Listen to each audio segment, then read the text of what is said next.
Hi everybody, this is Mohammed Hafizul. Today I'm going to talk to you about a grammatical item, that is modals, use of modals. Many students, they face the problems how to use them. Even after using the modals in the sentences, they do the mistakes, normal mistakes.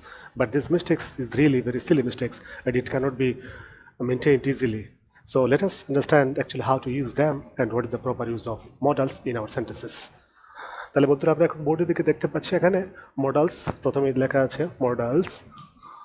এই মডেলসটা গ্রামারের মধ্যে অত্যন্ত important একটা বিষয়, যেটা আমাদের প্রায় প্রতিনিয়ত কথা বলতে গেলে, লিখতে গেলে, পড়তে গেলে, বুঝতে গেলে আমাদেরকে মডেলসের ইউজ সবসময় করে নিতে হয়। তাহলে এখন আমরা দেখবো মডেলস কতগুলো আছে। 24 models in the English grammar. কিন্তু এর মধ্যে আজকে আমি যে 8টা মডেলস নিয়ে এখানে ডিসকাশন করব, যে ডিসকাশনের দ্বারা আমাদের ইংলিশ ল্যাঙ্গুয়েজের রাইটিংয়ের মধ্যে একটু একুরেসি চলে আসবে এবং নর্মাল যে মিস্টেক্সগুলো, সিলি মিস্টেক্সগুলো, এগুলো থেকে আমরা বেঁচে ভালো করে শুদ্ধ করে লিখতে পারবো। তাহলে আমি দেখতে পাচ্ছি এখানে লেখা আছে can, could, may, might, shall, should, will, would. এগুলোকে আমরা কিভাবে মনে রাখবো? এখানে দেখা যাচ্ছে সি, এটা সি, সি, ক্যান, কুড, ক সাউন্ড এখানে, ক্যান, কুড। 2 নম্বর হচ্ছে মে, মেই, মাইট। সো এখানে দেখা যাচ্ছে এম সাউন্ড, এখানে এম সাউন্ড, মেই, মাইট। 3 নম্বরটা হচ্ছে এখানে শ্যাল, শুড, শ সাউন্ড এখানে আছে। এবং 4 নম্বরটা দেখতে পাচ্ছি এখানে লাস্টে যেটা উইল এবং উড, ডাবল ইউ সাউন্ড এখানে আছে, ও সাউন্ড আছে, উইল এবং উড সাউন্ড। তো এই 8টা ডিজিট এবং 8টা মডেলসের পরে ভার্বের অবস্থাটা কি হবে আমরা আজকের আলোচনা থেকে সেটা জেনে নেব। তাহলে এগুলো সাধারণত বসে কোথায় আমাদেরকে সেটা আগে জানতে হবে। আমরা জানি এইসব মডেলসগুলো সেন্টেন্সের ঠিক সাবজেক্টের পরই বসে।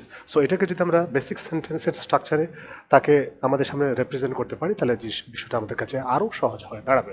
যেমন একটা সেন্টেন্সে প্রথমে সাধারণত আমরা জানি একটা সাবজেক্ট থাকে এবং সাবজেক্টের পরেই মডেলসগুলো বসে থাকে, ঠিক সাবজেক্টের পরেই তাদের অবস্থানটা।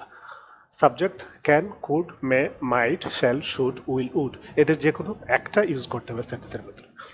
এবং এরপরে আমাদের তাকে কি ভার্ব দিতে হবে। ওই ভার্বটা সব সময় কি করতে হবে, আমাদেরকে প্রেজেন্ট ফর্মে লিখতে হবে। এটাকে আমরা প্রেজেন্ট ফর্মে লিখতে হবে, অন্য কোনো ফর্ম নিতে পারবে না।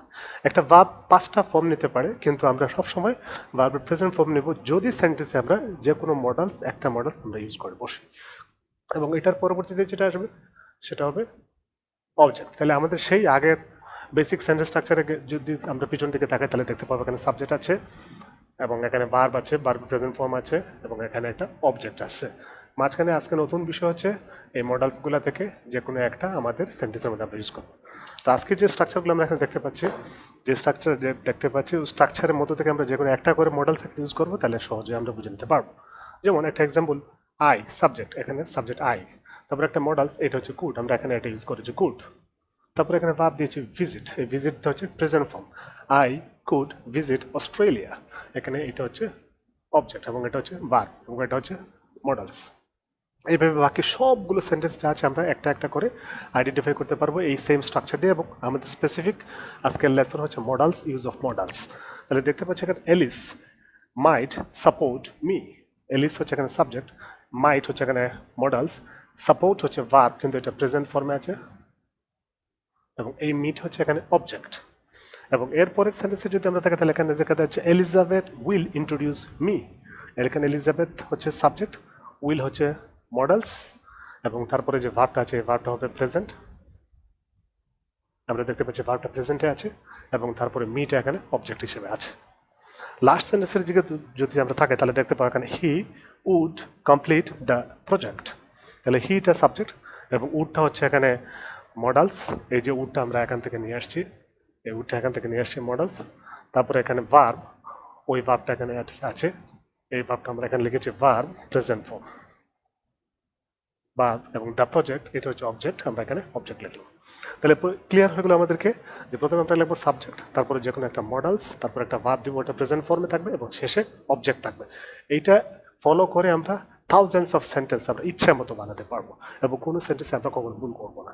তো এইভাবে যদি আমরা স্ট্রাকচারটা মেনটেন করে চলি, তাহলে আমাদের ইংলিশ রাইটিংগুলো অ্যাকুরেট হবে, ভুল থেকে মুক্ত থাকবে এবং আমরা আমাদের এক্সপেক্টেড স্কোর করতে পারবো। ইজিলি আমরা আমাদের রাইটিংগুলো ডিটেক্ট করতে পারবো কোন জায়গায় ভুল হচ্ছে, কোন জায়গায় শুদ্ধ হচ্ছে। ওকে, থ্যাংক ইউ ভেরি মাচ।